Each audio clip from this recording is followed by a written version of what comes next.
to this week's Wealth Creation Show. Today, we're going to be talking about working less and earning more. Who wants to work less and earn more? I tell you what, if anybody's not got their hand up with this, they should have been watching this show in the first place. Why are you watching this if that's the case? This is about working less and earning more. I mean, really, this is based on what I've done all through my life.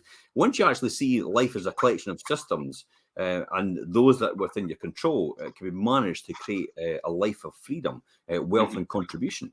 Most people actually don't understand this and the systems that make up their life itself.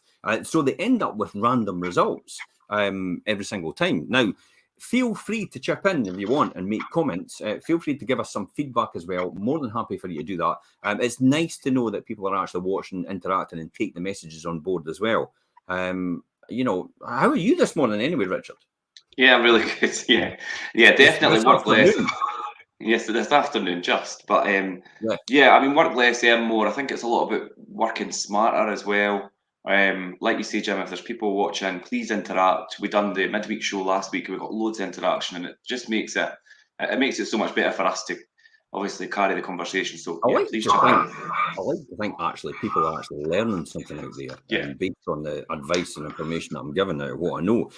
Listen, I had a brilliant conversation this morning with someone when I was out walking, and this was actually quite interesting, quite revealing as well. Everybody talks about good afternoon, Linda. How are you? Thanks for watching. This is a revelation in itself, and you know I see things as a collection of systems.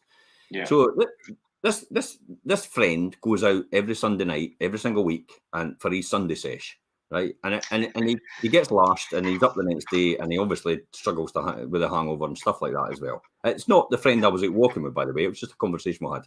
Yeah. And he said it was quite interesting, but the conversation actually came on to the fact that I'm just gonna work overtime. Sorry, you're gonna work overtime? It's like, and you're out having a Sunday sesh when you can get overtime, and apparently overtime for a shift is £300. And I'm like, what are you doing in the pub on a Sunday night then? If that's the case, because I immediately saw this straight away as a system. Yeah. And thought, listen, the key here is all my life I have been temporarily ambitious to become permanently lazy. And if that makes sense for you, that's what it's all about. It's actually doing the work now, getting out of the way, making sure you've got your financial future secured, and actually just relaxing and enjoying the rest of your life. Who would like to do that? Absolutely. What we are doing right now here and what we are actually teaching people is actually to buy back your time. And this is a great example of this. We're basically time lords. You know, this is what we're doing. We're actually adapting and we're buying back time, and we're actually working out a system to do that. But this is actually quite an interesting one. So he goes out on a Sunday sesh, he has his Sunday sesh, but he can actually work overtime. And if he works overtime, he gets £300 instead of the Sunday sesh. And I'm thinking, wait a minute, let me just put that into context here. So you get £300 every single weekend you work overtime, just for that one shift. You can make $15,600 a year just with that one shift. That's good. And I'm thinking, okay. And then people go, I've got to pay tax and national insurance on this. So let me show you what tax and national insurance you pay on this. Here it is right here. So I just took this, so it took the threshold out of the equation, because obviously you're adding on top of your existing income. So what you're doing here is you're adding on the top of your existing income. So I took the £12,500, which is the personal limit, and that takes that out. So I've added on the 15,600 on top of the 12,500, which actually gives me the tax then I'll pay on the 15,600. So which is a monthly tax of $259 that you can see there, and then a national insurance, which is 171. So if you take that out, you're paying tax on that of $3,108 a year, $2,052 a year in national insurance. You're left with $10,440 in your hand still. I bet that's £10,440 in your hand. I know. That you've got just for working a shift once a week instead of going and getting pushed in the pub. I was just going to say, and think as well, on the Sunday, think of the money that you'll be spending on the Sunday as well. Yeah, and I took it and I thought £50. Even if it's £50, I know it's probably more than £50. Probably more than that, yeah. But you're talking about another £2,600 saving, not to mention your health, and increasing your wealth at the same time. You're getting money to buy back time here. This is what this is about. Okay, so let's take that money then and invest that. So let's look at it like this. We take that money, we compound it. You can see down there, Richard, that 10,440 divided by 12 is 870 quid a month. So the 870 quid a month is here that we're putting in, and that's after the tax. So that's the monthly amount we're putting in every month. We're starting off with 1% interest. We're doing it over 10 years. So imagine if you did this for 10 years. And then we'll hit the button. Let's calculate that number. Holy shit. That's crazy. Look at that. 109,726 quid because he worked a night shift once a week instead of going to the pub. Just for doing that one extra shift. Hello? Yeah. Who would like another £109,000? I wouldn't mind, yeah. But think about this. Take this one step further. Yeah. Could you imagine if you put that into a pension? Now think about that. The initial deposits is 104,000, okay?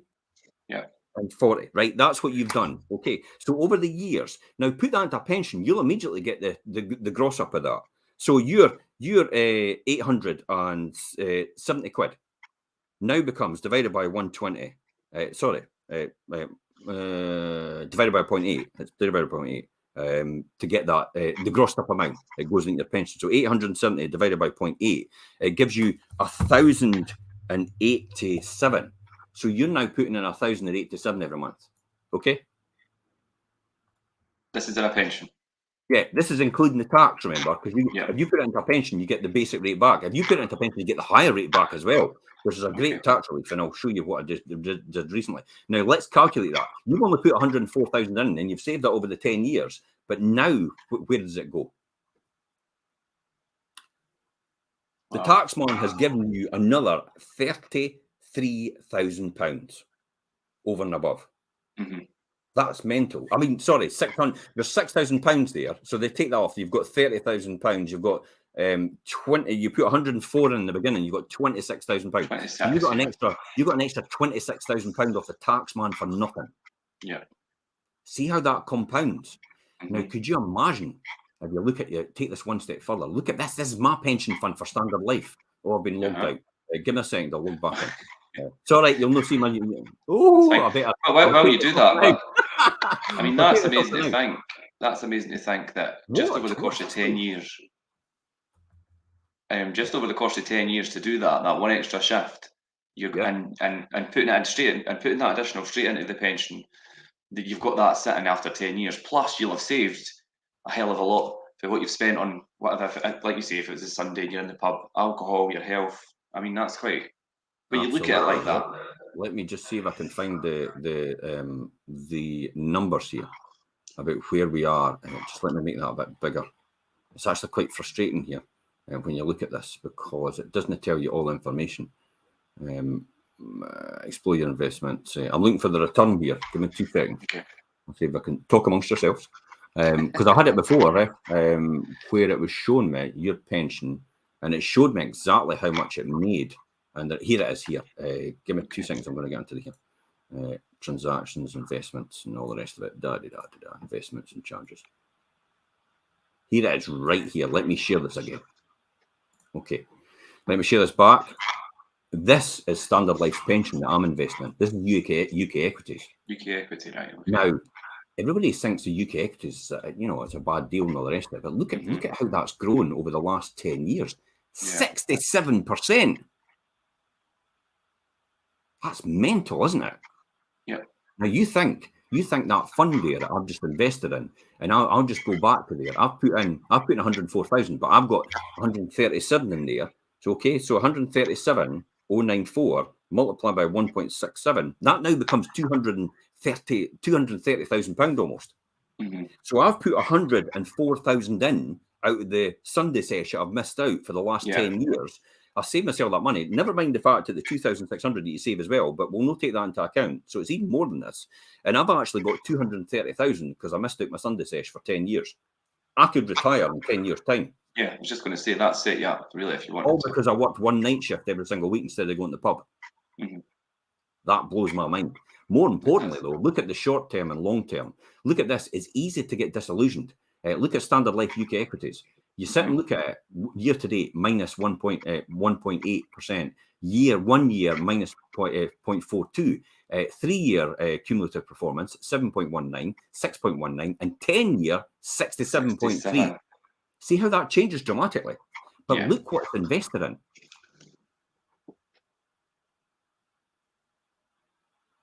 Look at that. Look at what they've invested in. Mm-hmm. I'll zoom in on that. Just going to say, then you'll see.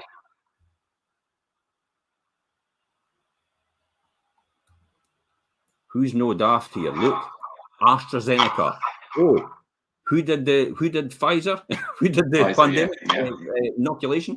Shell Oil Company, HSBC, banking, Diageo, drinks, Unilever, huge conglomerate. Tobacco, tobacco industry, vape, they own all the vapes and all the companies, BP, another oil, Galacto, another pharmaceutical, Vodafone, one of the biggest telecoms providers in Britain, Glencore, which is one of the, I think it's biggest exploration companies in Britain for oil and gas as well. That is where they are in. That's why I've invested, and that's why my kids have invested in this fund. Now, I'm not promoting this fund to anyone, and investments go up as well as down. But over the long term, funds like this will blow you away. And if you look at the returns on here, it's easy to get disillusioned and think it's going nowhere, but it's not. Now, remember, this important information about this fund, this is risk level 6. See that? Mm-hmm. And risk level 6 is actually quite a high risk level. Look, see higher risk, 7 is UK, is overseas equities, really. But look at the lower level risk. So I'm in risk 6. How is that a risk over the long term? Really? Because you look at those companies. It's invested in that fund. Yeah. And I wouldn't consider those companies to be particularly high risk things to invest in. I mean, if you know, obviously know how they're performing, and they have performed for years.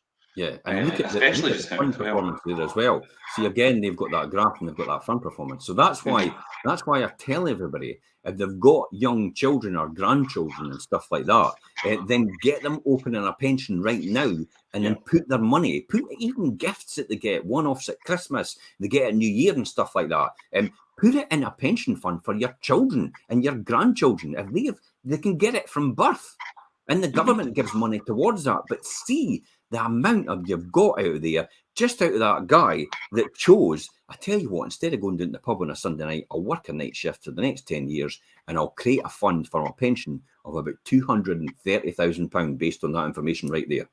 Yeah. That's somebody. I mean, how many people have got pensions to that level? Very few people. The average person in retiring, what I heard years ago was, I think it was like they'd be lucky if they had about 30 or 40 grand in their pension. Which is not going to get you anywhere. I know. Literally, I'll get you a new car. Well, that's it. If that. But that's how it's important to leverage yourself and actually realise that it's where you're putting your time is more important. And to become that person, it will get temporarily ambitious to be permanently lazy. And this is why we talk about working less to earn more. It's not. You're absolutely right. It's about working smart. Yeah. And it's about working smart through that process and actually making sure. So hopefully that's given everybody a really good idea about, it's just about where you put your time and how you do it. I've done this for all my life. Everything's a collection of systems in my head. And when I see something for the first time, I immediately break it down in a system and think to myself, how could I make that more efficient? How could I get more out of that? Now, it's just how I've programmed myself over the years, because that's the way I've always worked and the way I am. Often I get told off in security at the airport for telling them off for doing their systems differently in different areas, but that's another story.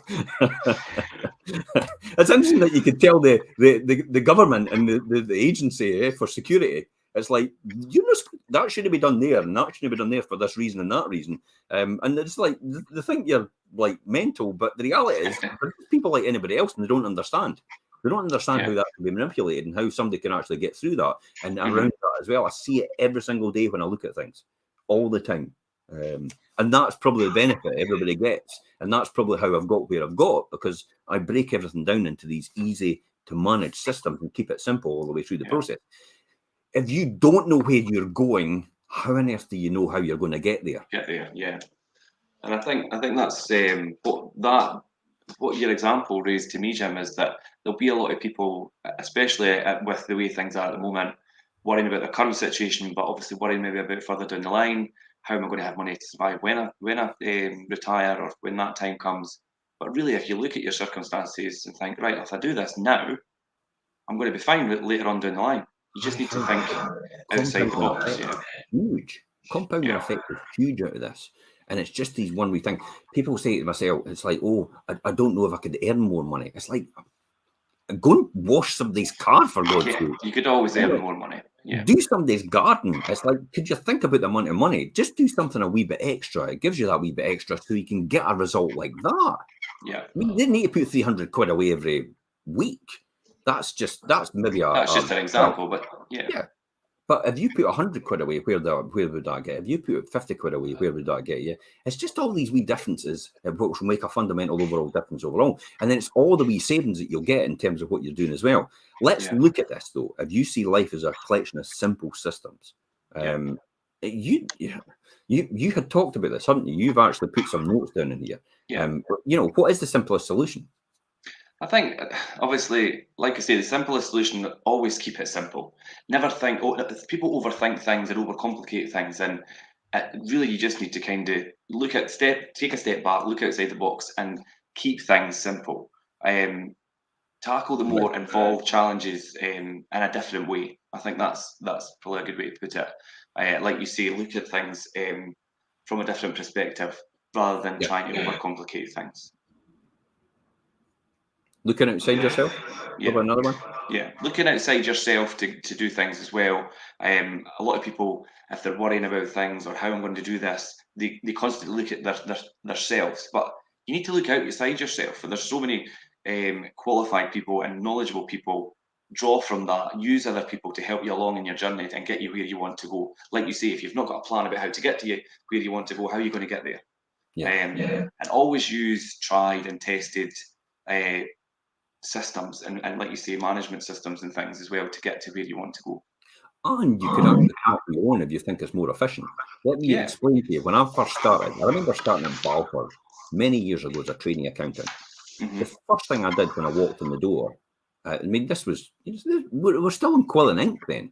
They were still writing on pads, their whole thing. They were never on a computer, really. And it was always honestly, when they got a 386, actually, I encouraged them. They were on an old XT computer. It's like green screen and like you put a floppy disk in and stuff like that. And this was like something out of the ark. And I said to them, look, you should really have a 386. That shows you how old it is, a 386 Intel processor. And this was up from a 286. And at that time, it allowed me then to use spreadsheets. So I basically took what they did in a book here, like this. They basically wrote all the production stuff in a book. Yeah. And it was my job to actually collate all that together and produce reports. So as part of my training in accountancy. So the first thing I did, and this is why you don't be fearful. If you've got a job, right, do not be fearful if you do your job quicker and more efficient. Because what will happen is you'll not lose your job. People will look at the value you add to that, and therefore they'll give you more work to do. Now, wait a minute, I'm getting more work for the same amount of money. Don't look at it like that. You get more experience in areas you otherwise wouldn't get in, and therefore it will allow you to add value to what you do and learn over a period of time, almost like an internship. You started off like that with me, Richard. Yeah. You didn't really get paid for the first year and a half or something like that. Yeah, but I learned so much in that time, and do you know what I mean? You showed me quite a lot. I picked up quite a lot of other people. We've done a lot of training things and everything. I mean, I look back on that time, I think, God, that was so poignant and getting me to where I am now. And I was prepared to do that. Just to explain to everybody, at that time, I didn't have enough money to pay you at all. So we managed to get you a scheme which would actually, with the government, which would actually fund you through that and allow you to learn experience. And I said to you at the time, if we can get to a point where I can employ you, that'll be a fantastic. And that's what these schemes are there for. But that's what I used when I went to Balfour's. I computerized everything, and I brought my 5-day working week down to a 2.5 day with the same amount of work. And then I started to take work off the managing director, and then I started to take work off the financial director, and I started to do jobs for them, and I started to go back and forward. And he used to teach me what to do. Sandy Dowie. Sandy, unfortunately, is Alzheimer's now, dementia. But I tell you what, he was one of the people that actually set me off my track, one of the mentors that actually helped me in the beginning and actually started to teach me all the things that I wouldn't have otherwise got experience of, because I had the time to do it now. I was able to bring that job down. So don't be fearful that you bring your job down and computerize it and do a lot more work. I remember actually the people at Standard Life when I was in there taking my aside and one day saying to me, Jim, can you not just slow down, because you need to show everybody else up. Can you not just slow down and stop doing too much too quickly? And I went, well, no, really. I'll just do more. And that's it. Just give me more. And they were fine with that. But I do remember poignantly actually getting taken aside and them just saying to me, go and slow down a bit. You just make us look bad. That's funny you're saying that. And I mean, over the years, maybe not that, like previous jobs and things when I was younger, and you work through factories, whatever you do. And there's an expectation of what you're meant to do in that period of your time that you work. And you can see people they either draw it out, when they could do it a lot quicker. They could either draw it out and just do it as long as they've got that done by the end, or they'll do it really quickly and then they'll just muck about for the rest of the time. They didn't have any incentive to think, right, okay, what can I do now? As soon as you've got that extra, this is how to add value to what you're doing. This is how to get more money, by the way, out of your boss and make yourself invaluable. And if you're invaluable to a business, if anything happens to that business because of a downsize, you're the last person to be considered to put out the door, because they know the price to replace you is astronomical in terms of what you're doing, because you now add value to that business itself. That's when you go for a salary increase and you sit down and go, this is what I'm doing now. This is what I was brought in for. This is the extra I do over and above now. I'm kind of looking to go in line with everybody else that does these type of things. They more or less don't really say no. Because the cost to lose you is far greater to replace you than it is actually to give you the salary increase. So the salary increase is a lot less than what it is to replace you. And that's why when you put yourself in that position, you can make a lot more money while actually just working the same amount of time. And this is about working less and earning more, really. That's that main theme. So I did that with that job and brought it down and computerized the whole lot, and I managed to get another 2.5 days to fit more work in. I mean, I wasn't doing more, I was just using the same time, but more efficiently. So once I was finished with that, because I'm a person that if I'm not needed anymore, it's time to move on, because I'm not a trained monkey. I don't like sitting just doing the same thing day in, day out. I like to innovate. I like to create. I like to make things more efficient. I like to, more or less a profit engineer. So that time was up. Tillis Russell next. Tillis Russell, XT Computers, had to go to the boss, financial director, and say, we need to computerize this, get this into the modern technology. There's the reasons why, because of the efficiency it could be made, because of the amount of money we can save, the amount of money it could make as well. We're doing everything. We're getting these new computers, and he went, get them. And everybody turned around to me at that time and went, we've taken 5 years to try and convince him just to even get this XT. And within about, 3 weeks of you coming in, he's recomputerizing the whole place and networking it. Because you were obviously able to demonstrate the benefits of having that in place and how it was going to make some the things more efficient. And as long as it's like you're demonstrating your worth or demonstrating that something works. If you could prove that, then people are going to agree with you and they're going to run with it. So my salary jumped up 50%, by the way, there. Yeah. When I moved from Balfour to Tillis Russell. So Tillis Russell in there, computerised it, 2.5 days, all my workload brought down to 2.5 days, made things a lot more efficient. We started to bring in more and more and more. Again, the financial director was giving us work direct as a result. So we weren't doing our day-to-day stuff. I'm now getting involved in the financial director stuff as well. And I was there for about 5 years. And we were going, and when he used to come to us, he used to say, can we do this? Can we do that? Is it possible? We had somebody, my direct boss went, no, that's not possible. And we went, yeah, it is possible. Obviously, that didn't go down well with my direct boss. But the financial director was happy. And we went, yeah, it's possible. We can do weekly accounts now. So we used to get all the massive reports out. And we'd do weekly accounts for them and give them a really good handle of where things are. And then, again, I added more value to what I did. So what do you think my next jump in salary was? Lightness. More than 100%. I was just going to say about 70%, but then... Double my salary, company car, phone, petrol, anything I wanted, all these benefits in kind and everything like that, all because I added value to what I do and I made myself indispensable to the business. And then when you become indispensable, they don't want to reward you for that. He actually said, you know, when I gave him a notice and he said, look, you know, is there anything I can do to change your mind? I said, you should have done it ages ago. And that's why, you know, that's why exactly why I do it with you guys. I catch you before that happens because I have gone through that myself, and I don't think that's right at all to sit and keep somebody in the same salary and they're adding significant value over and above what their normal day-to-day job is. So that's why I do that. And reward people for that, because I've been through it myself. Again, working same time but earning more money through the process. Now you can see that's going there. So double my salary, company car, and everything else. So I'm in a financial controller's position now, running a manufacturing company in Glenrothes. And then the financial director's position came up as well. So then I moved up to that, and that was originally, from when I think about it, from my original job to where I was then, you're talking about 5 times. And that was in the space of maybe 10 years. That's quite salary by 5 times from the very beginning. That's a lot of progression to do in that space of time. But that's where people don't understand. That's where you've got to understand. You've got to let go and realize. For me, again, I come back to saying, Richard, it was all about, I knew it doesn't matter what happened to me, I'll just go work for someone else. So I was always confident in the fact that, you don't need me anymore. So Tillis Russell was more, you don't really need me anymore. I am now a trained monkey, putting stuff into a system which I've created with help of other people. Didn't do it all myself. I've got other people around about me as well. We had a team together. We created systems.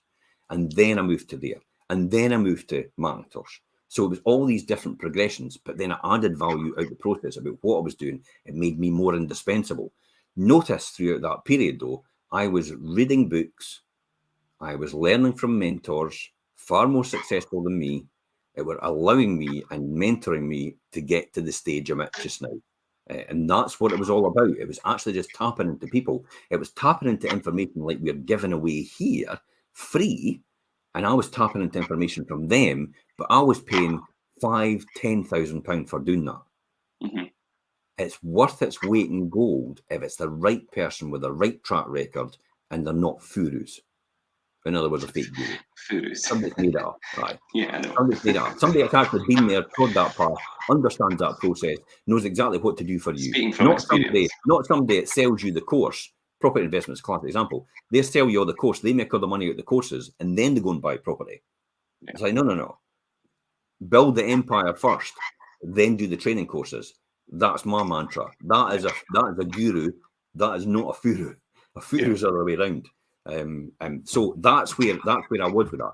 So it's all about, again, I've created that time. Now, let's get into the keep it simple. I've always kept it simple throughout my life. I've always kept it really easy. I've never really overcomplicated it. Sometimes I get bogged down in the detail, but that's just me and that's how I am.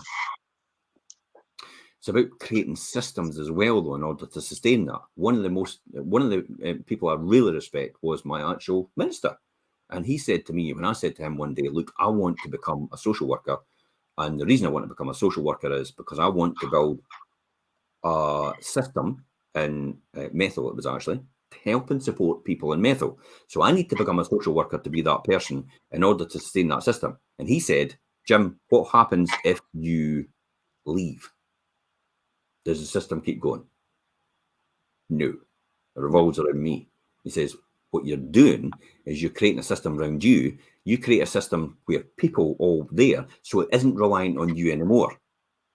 So you create that system. It's not reliant on you. That brings other people into the equation. It's letting people understand and buy into what your vision is And then if they buy into your vision, they become part of your tribe. This is the tribe mentality. They come back to your tribe, then they're all pulling in the same direction. And that's where many hands make light work. That is working less, but earning more, because you're now multiplying your efforts and you're multiplying your income as a result, because you're running the system that supports that efforts. And now people have to be rewarded adequately throughout that process, hence the reason why you own part of 5 properties. Yeah.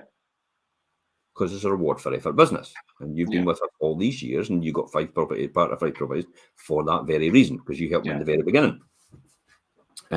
So it's about rewarding the right people for their efforts and not just rewarding everybody for everything all the time. So it's recognizing the people that actually do it. But again, that's putting systems in place in order to do that. So this is all about, again, working less for earning more money. You will never earn unless you're some, well, the problem is here. I'm going to say, unless you're a YouTuber or influencer or the rest of it, like Kardashian or that, you'll never make anything. But she doesn't actually do it herself. She actually has systems. Yeah. Oh, yeah. And they all have systems. You see that? Branson has systems as well.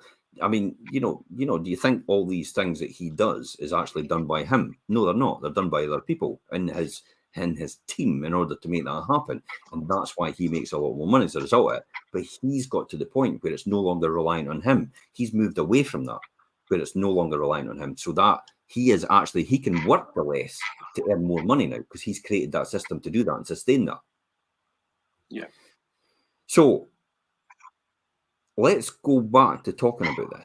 It's mandatory that we take time out to understand the machinery in our lives, and if we are to modify that machinery to produce the life we desire. Your life is a process of systems.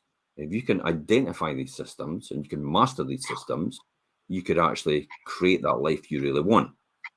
The issue with the presumption on the road to freedom and prosperity begins with the elimination of the personal emotional hang-ups that we have along the way.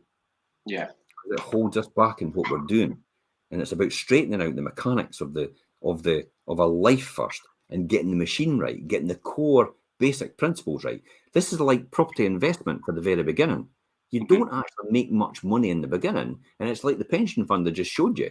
There's no really much money in the beginning getting made, but compounded over the years by the good foundation that you've laid in the first place gives you that freedom at the end, because it's the money you've created. It allows you to create that freedom. Somebody once said to me, I think it was Fred Harteyes, Bill O'Brien it was. Bill O'Brien put the Martin Marietta probe on Mars. For Martin Marietta, the Viking probe on Mars. Bill O'Brien. I remember Bill O'Brien saying, there's never a problem that you can solve without beating it to death with a bag of money. That's one way of putting it. But it's true in context, because everything that everybody does requires money, because it's an exchange for services.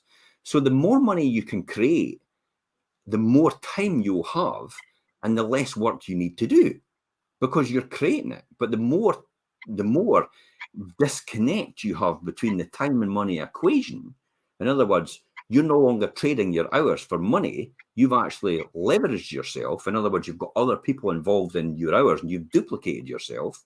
I mean, how is it possible to work 10,000 hours in a week for one person? Well, it is. Yeah. You have other people in systems doing things. Absolutely. Yeah. So in order to create 10,000 hours a week, you've got 10,000 hours. Let's just do this on the calculator. 10,000 hours a week. Divided by, you've got 40 hours a week for people. You need 250 people working for you or working with you. Actually, I've never really had that and said working, because people say, do you work for Jim? And I always say, no, well, Richard works with me. I was just going to say we work together. That's how I would see it. I've never seen it, and it's odd. I find that very odd when people say, does Richard work for you?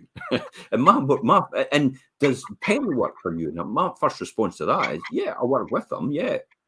But I never really think that people work for me. I just work with other people, and we have a common goal to achieve a result we're after. So in order to duplicate yourself and work 10,000 hours in a week, you need 250 people at 40 hours a week. But if you think to yourself, and you think to yourself, in every hour, what could you earn? So if you were working 10,000 hours a week, and these people were doing that, and that was 50 quid an hour for everyone, there's £500,000 a week you're generating for every single person adding 50 quid to what they're doing in their whole mantra in their sales, because everything comes down to sales. Even the cleaner doing the job of cleaning the factory is part of the sales process, because if the cleaner wasn't there to do that job, then someone else from sales might have to end up cleaning the office, who takes them away from sales, who is actually generating the income, and they have to go and clean the office. So this is what I keep saying about, if you're a kicker in a game of American football, don't go defending. You're a kicker. That's your job. Your job is to win and to get. If you're a striker in football, your job is to get goals. It's not to defend.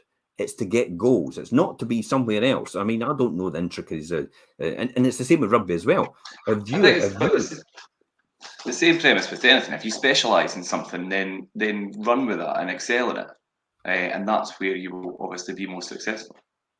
This is what most people don't get, though. This is part of a system. It's a systematic process that we work on in order for everybody to work in that same organisation, and that allows you to work less. I mean, you caught me this morning sitting having a coffee in the sun, didn't you? And I'm not saying you caught me really, because you probably knew I was probably sitting I know you go on a Monday anyway, but yeah. But the reality is, I can now do that because of it's the temporary ambitious to be permanently lazy. So you maybe have to put a lot of work and effort in the beginning of your processes, of your systems, in order to get it to run, in order to get it better. But then over a period of time, people add into that, and therefore you leverage yourself. I mean, the jobs that I did in the beginning are now done by other people as well now. There was never a chance I would be able to do that myself. So anybody that keeps saying it, this is the control freaks out there. If you're listening, this is for the control freaks. That's like me and the perfectionist. That's me. Okay. Yeah. When somebody says, I'm not really sure how to do it, don't say, give me it, I'll just do it myself. I used to be guilty of that kind of approach. Like, I'll just do it then. I'll just do it then. I used to keep a lot. We've had this conversation before, Jim, and I mean, I'm better at doing certain things than other things, and just like everybody else has got their own things that they're better at, and to be able to kind of let people around you do what they're good at and all work together makes it so much more efficient. Yeah. Or I'll do it tonight, don't bother, and it's like, no, that's not what you do. You get them onto a Zoom, okay? You take them through it on a Zoom, right? And you record the Zoom at the same time on what you're doing. Now, when you've recorded the Zoom, it tells them how to do it. So therefore, the training video has now done. When they ask how to do it again, you just go and watch the Zoom, the training video from before. So everything's a series of training videos where you're taking somebody through. So rather than actually, because the old school before Zoom and stuff like that, this is a really efficient way of doing things now. I found that out. And before Zoom, it was like, I'll have to sit down with you again. So let's sit down and we'll go through it. But then there's nobody actually recording this, so you don't know. So it's only your brain that's recording this. So if you don't take it all in and you miss things, and as we humans do, we don't take everything in. Some people, it's like I remember sometimes when I used to get trained by people, I used to lose the will to live because I had to sit there and watch them. And it's like I do not sit well and watch people. I need to do something. So it was difficult for me to keep my attention span. There's a surprise, on something for a long period of time without actually doing anything. So I need to engage, I need to do, and I need to replicate. And that's another way of training somebody. But more importantly, if you record what you're doing and show people that, it's easy for them to then go back and actually learn it again and again and again and watch it again and again and again, because the first time you did it right. And now you've just leveraged yourself and you've created more hours out of a recording for a training video for them to do now. And that's how you use time and time again. Yeah. That's how you create a system every single time. So again, it's being temporarily ambitious to be permanently lazy. That's what we're doing here, and creating systems around you to not only set you free, but to train people properly to set you free. Look at if you've not watched The Founder, when with Michael Keaton about the McDonald's brothers and Ray Kroc, then watch it. because the McDonald's brothers were systematic people.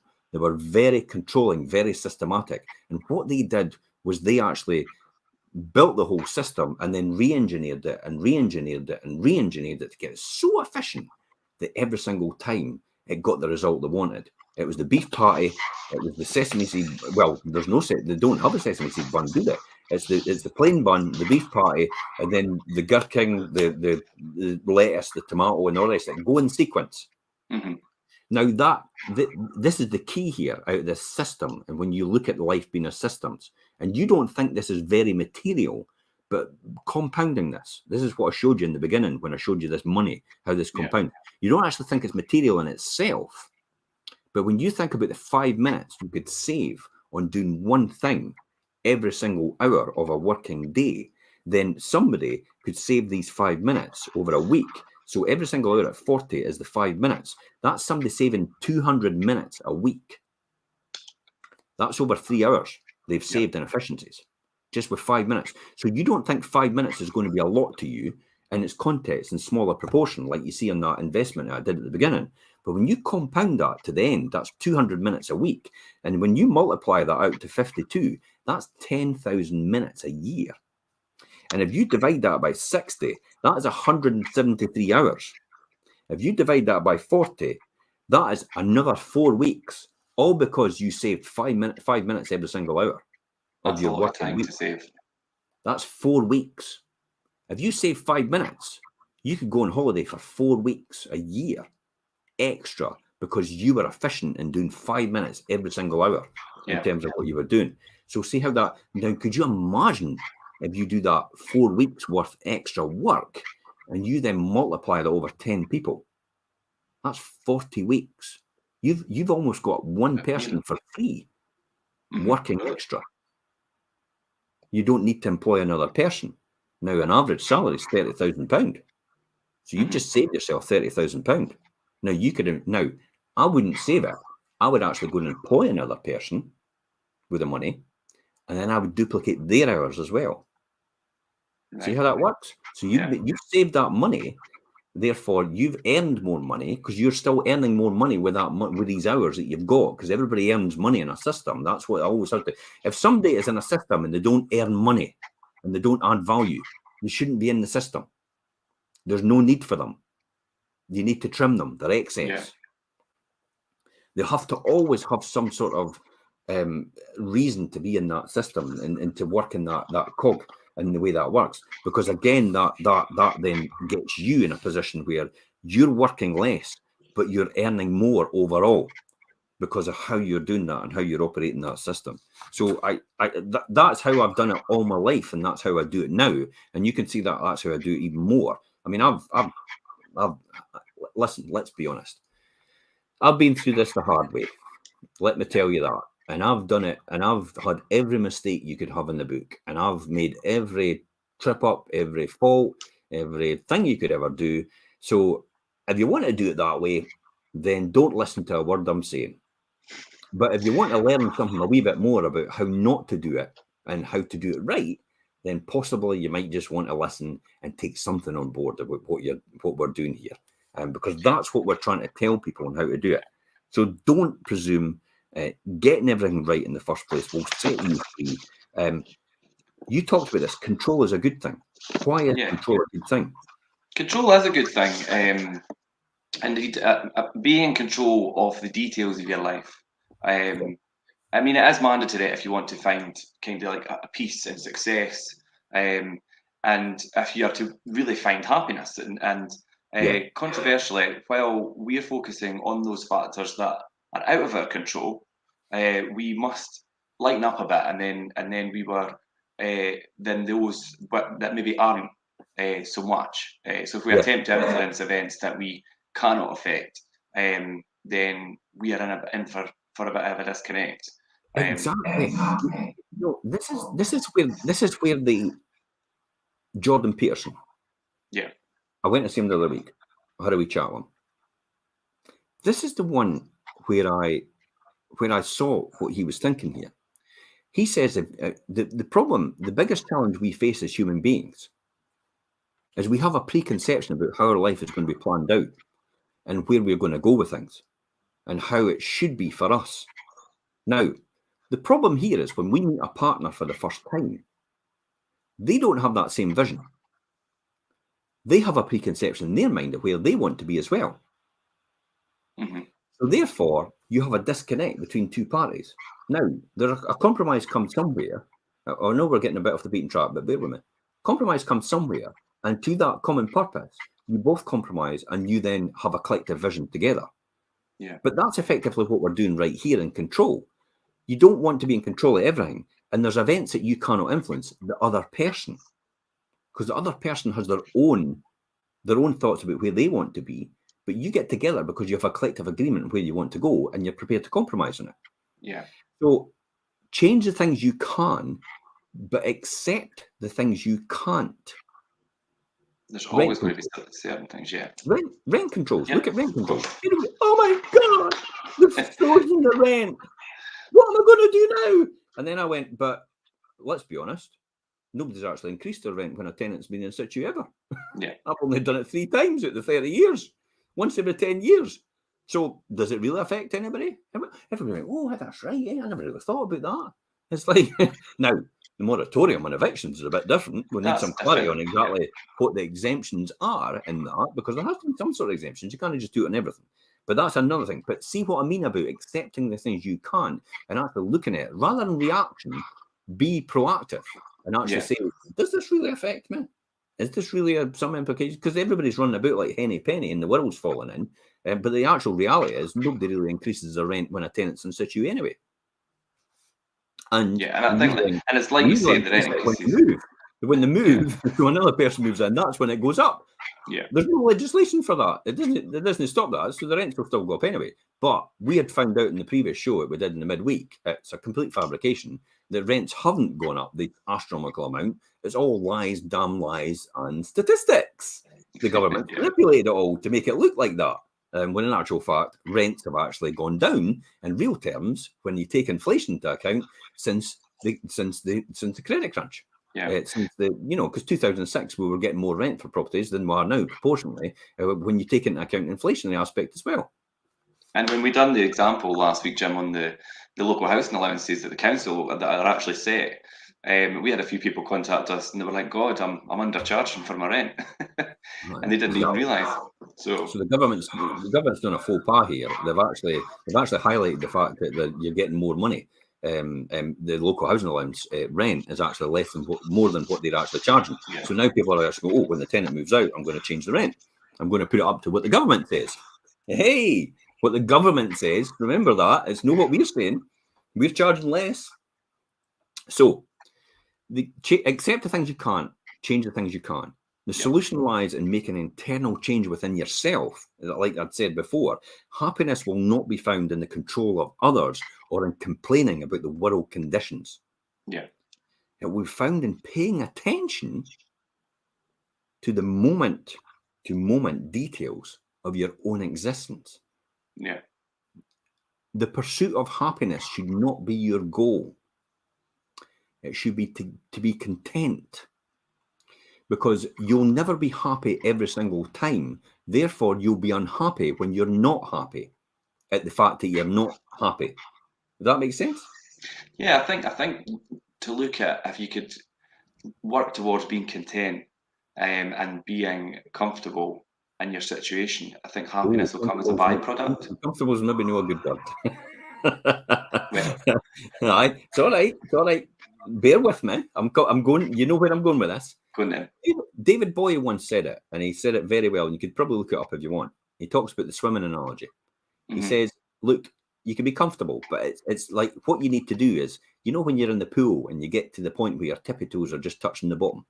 Yeah. He says what you need to do is just move yourself a wee bit more, just so now and again you bob up and down and you're touching the bottom, so you're just a wee bit uncomfortable with the fact of that, but the floor's there if you need it."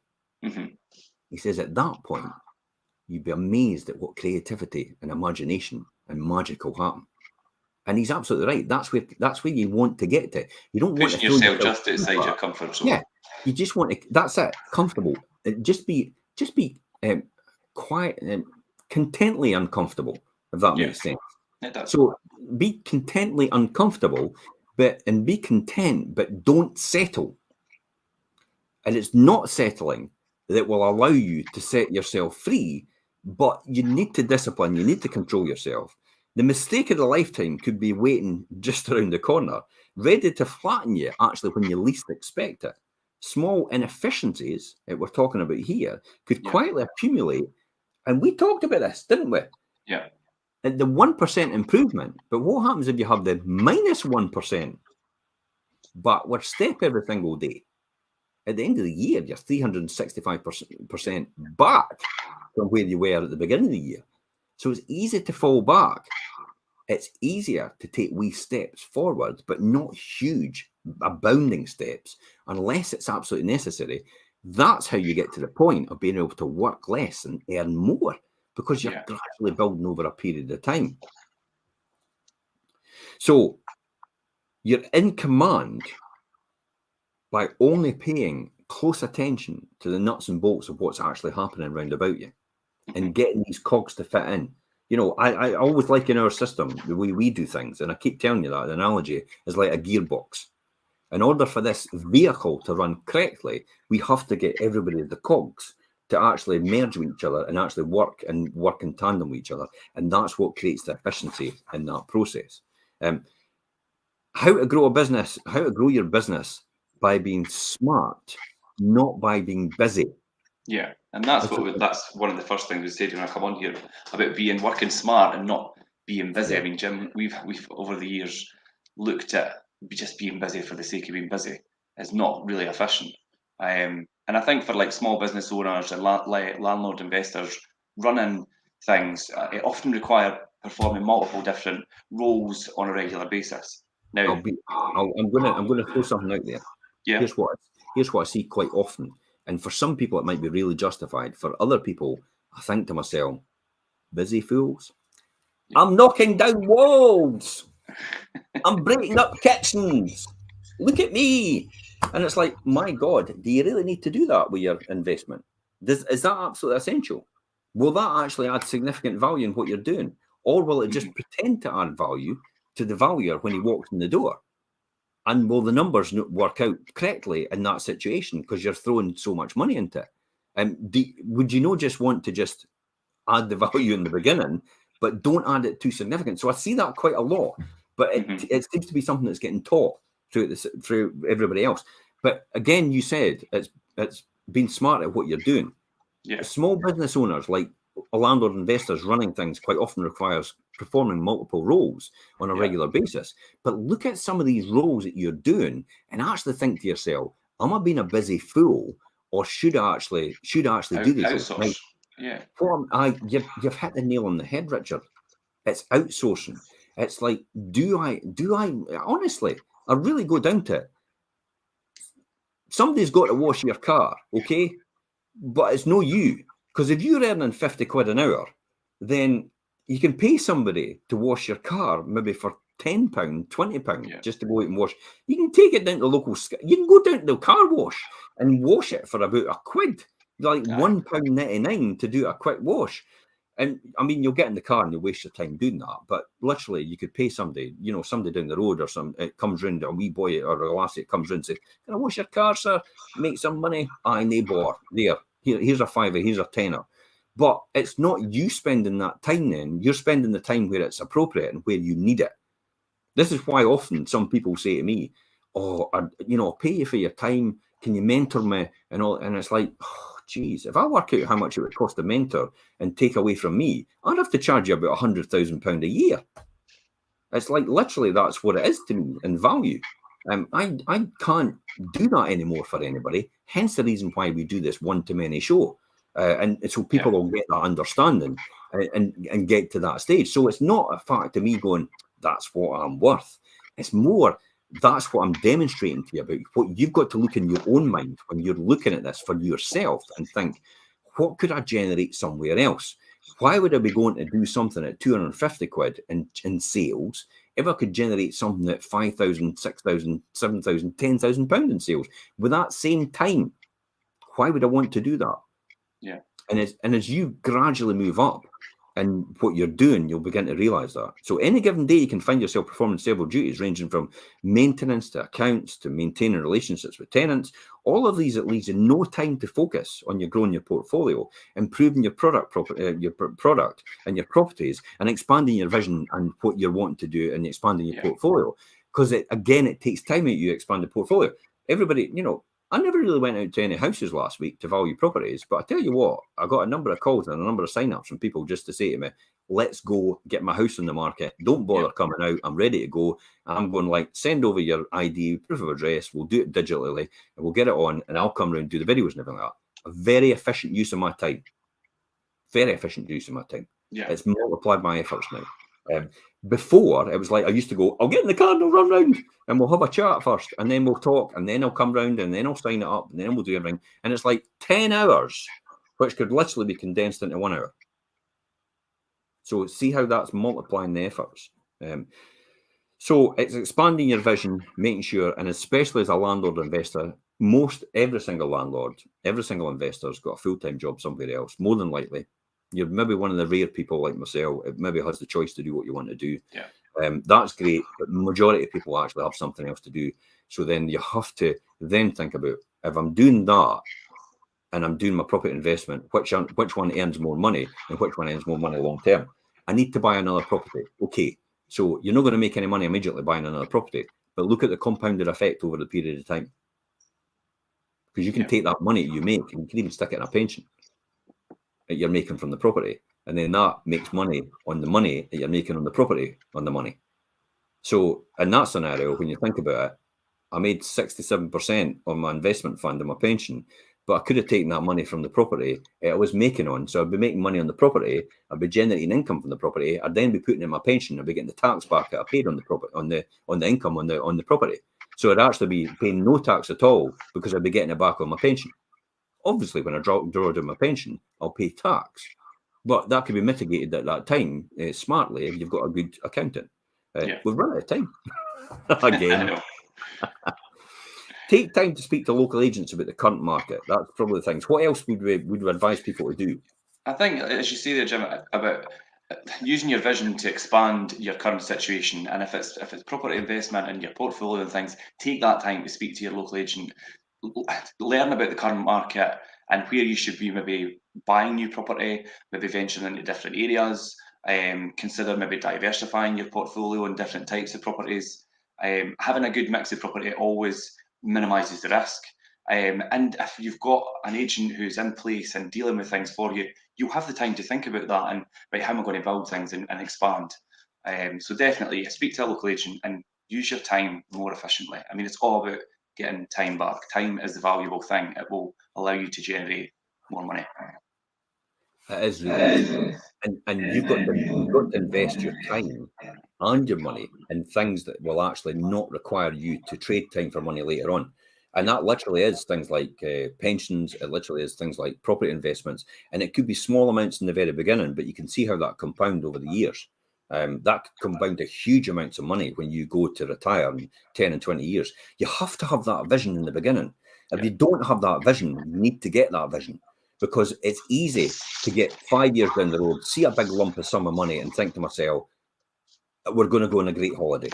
Yeah. That great holiday could be the biggest cost you've ever had, because you could see with the Huracan, the Lamborghini Huracan, how buying a Huracan for £178,000 for me over 20 years would cost me $2 million in lost income. Mm-hmm. That's why I'll never buy it, for that reason. So that's what people need to understand. If you really do want to set yourself free and you want to work less time to earn more money, you have to come up with systems to create and generate that for you. It's not relying on you. And that's the best advice I can give someone. Yeah. If you need more information, need more advice on that, please feel free to reach out for us. I know I talk about mentoring and it's going to cost me more money to do mentoring and all the rest of it, but I'm quite happy. We have an end of month workshop that we do privately anyway. People join, they could take part in, and the details are on there for Richard, just to email him to take part in that workshop. It doesn't matter where you are in your property journey. If you're a seasoned veteran at property, you still need this. Well, unless you've got more than me, and then I'll start listening to you. Yeah.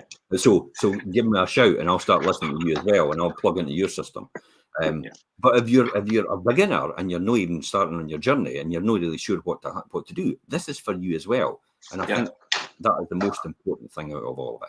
And that's the best advice. That's us, guys. We'll see you next week for the Wealth Creation Show, and we'll do a Saturday morning show as well. We're doing a Saturday morning show, which is a really good one, Richard, about buy to let. I'm really looking forward to that one. It's going to blow people's minds. Again, another masterclass. And bye for now, guys.